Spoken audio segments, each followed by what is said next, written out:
Barren gaizto liburua argitaratu da Arestian, berriki euskaraz, txalapartak argitaratua, eta esanen dizuet bi hitzetan zer den. Barren gaizto, Beatrice Salvioni italiar idazle gaztearen lehenbiziko novela da, eta oso gaztea izanagatik eta lehenbiziko novela izanagatik sekulako arrakasta izaten ari da. Eta 30 hizkuntzatara itzuli da, nahiz eta iaz atera liburua. Eta istorio polita, kontakizun polita, gogorra eta gozoa aldi berean, eta batez ere funtsa duena bi neskaren arteko adiskidetasun tratua.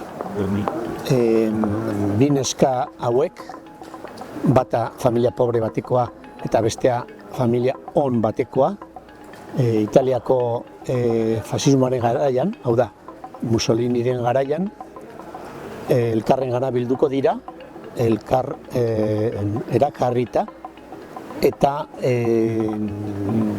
historia gogor eta ederrak biziko dituzte.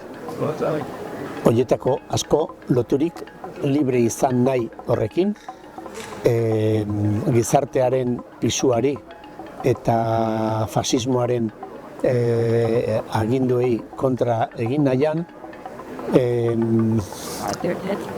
libre izan nahian gizarteak gizonek eta gizonentzat eraikitako mundu batean bizitzera behartzen dituenean, eta horretan guztian, adiskidetasun hori dena adierazten da, eta aldi berean oso ongi marraztua eta deskribatua dago, nolako gizartea zen hura, eta nolako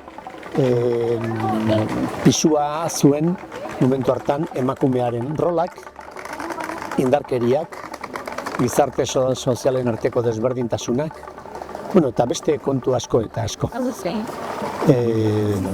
Historia gogorra da, gozoa esan dudan bezala, eta nik uste adierazgarritasun indarra handia duela liburuak.